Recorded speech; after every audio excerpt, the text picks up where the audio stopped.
Nah, misalkan dia lepas, berarti ada touchscreen yang error, ada yang rusak touchscreen-nya. Misalkan saat kita gini-gini lepas gitu kan. Nah, itu berarti ada touchscreen yang error.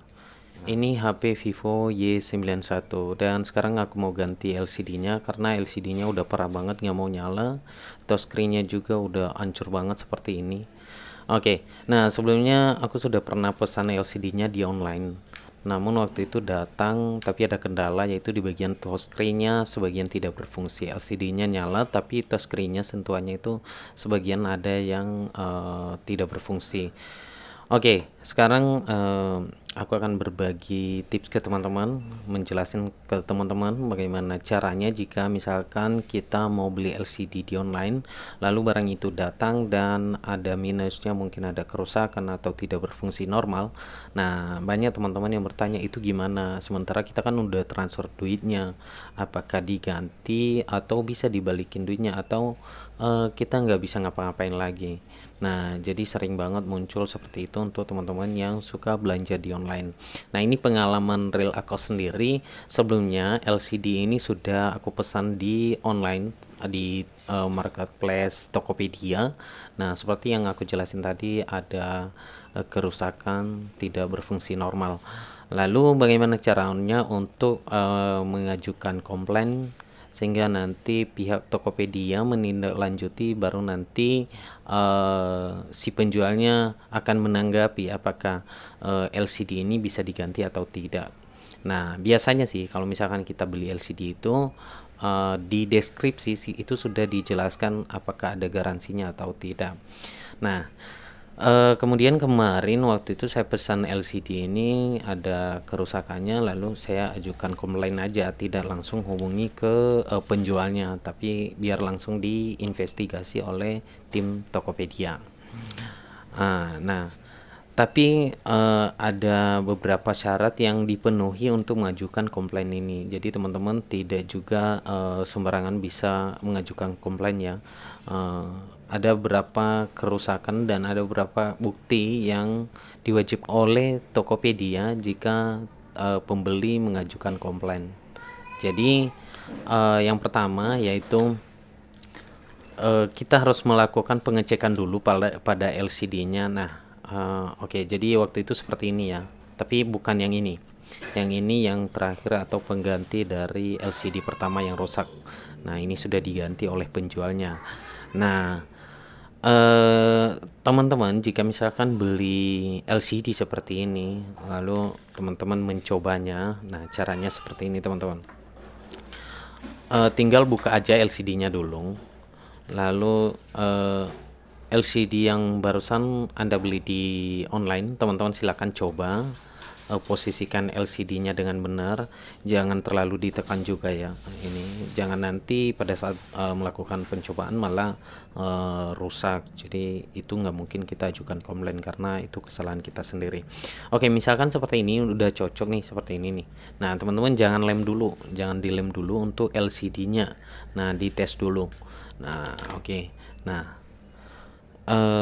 seperti ini kan ada segelnya nih. Jangan sampai terbuka ininya juga. Kemudian untuk eh, kertas pelindung depan ini juga jangan terbuka. LCD-nya juga harus tetap utuh, tidak ada yang sobek gitu ya.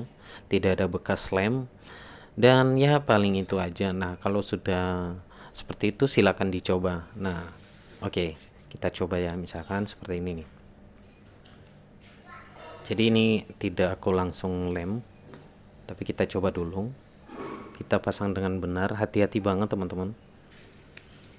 Bisa juga pada saat teman-teman mencoba pertama, silakan videoin aja sebagai bukti nanti apabila tidak berfungsi normal seperti itu. Oke. Nah, ini datang yang kedua kalinya ini ya teman-teman, bukan yang pertama. Kalau yang pertama itu udah parah banget. Kalau yang ini nggak tahu, ini belum aku coba juga dan kita akan coba sekarang.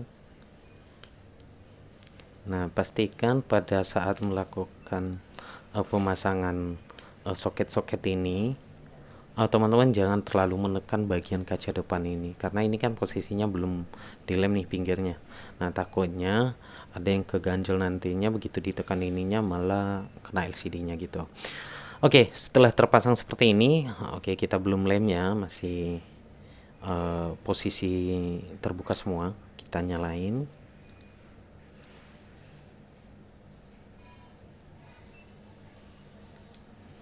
Nah, oke. Udah mulai terlihat. Nah, ini adalah proses kita melakukan percobaan dulu apakah kita coba dulu apakah LCD-nya ini udah berfungsi normal atau tidak. Jadi itu ya teman-teman. Apalagi ini nih yang paling penting itu yang bagian segelnya ini jangan sampai disobekin dulu. Kecuali nanti berfungsi normal baru kita bisa cabut bagian depannya ini kemudian untuk segelnya ini.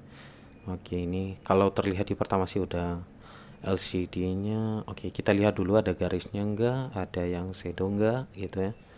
Oke, sini sih terlihat normal. Oke, lalu selanjutnya kita lakukan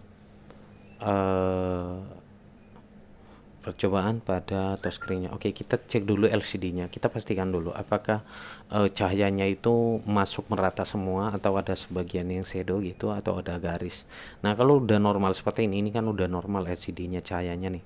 Oke, kita lakukan sekarang yaitu mengetes touchscreen-nya. Oke, touchscreen-nya adalah sentuhan ini ya.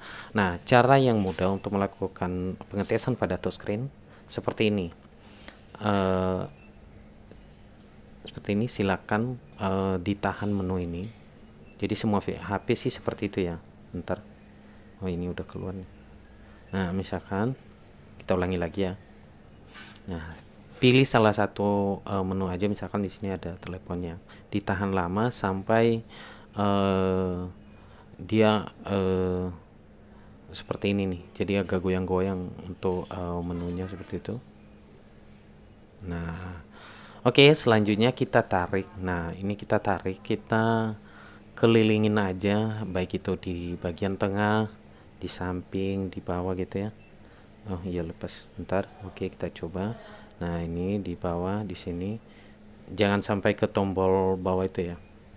Tombol back sama itu yang tengah-tengah itu. Karena itu akan tidak berfungsi juga. Nah, oke, ini tuh kita coba ke pinggirnya, oke, masih ngikut, ini ngikut. Nah, ini ngikut ya.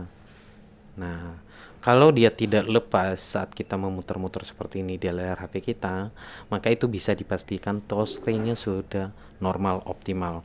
Lalu langkah selanjutnya teman-teman silakan masukkan angka seperti ini. Nah, ini ketik aja angkanya 1122. Nah, biasanya sih yang kalau rusak touchscreen itu di garis-garis ini. Jadi cukup coba aja 11. Nah, kalau udah coba seperti ini maka garis 23-nya itu berfungsi normal. Nah, seperti itu. 44. Oh.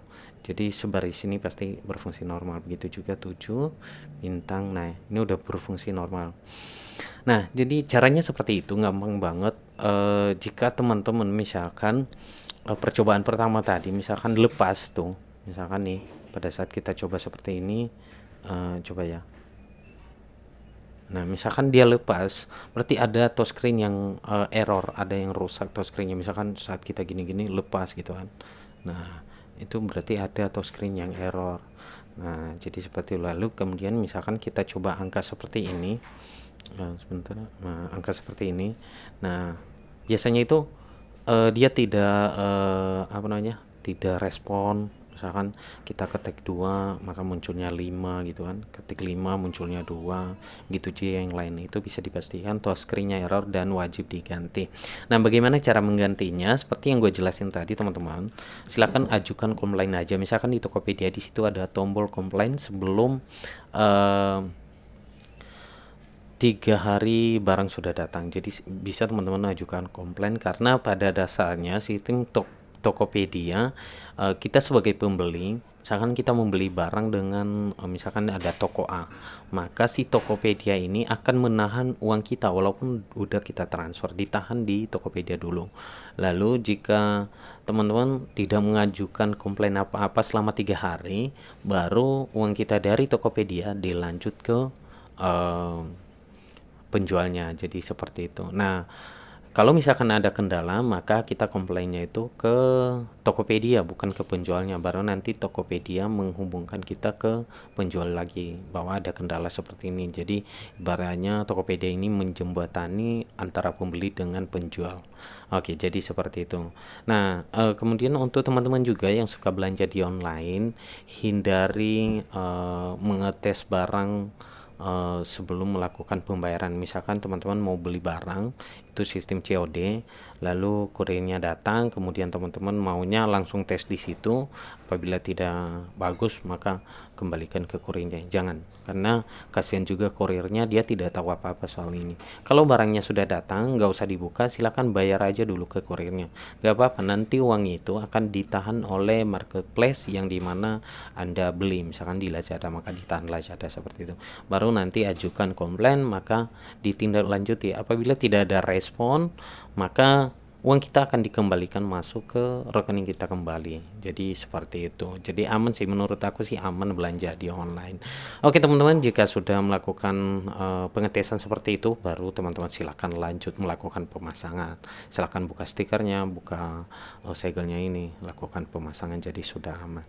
Jadi seperti itu tips dari aku cara kita belanja online di marketplace yang tersedia saat ini. Oke, terima kasih untuk teman-teman yang sudah bantu share juga, yang sudah like juga, dan terutama yang sudah subscriber channel ini.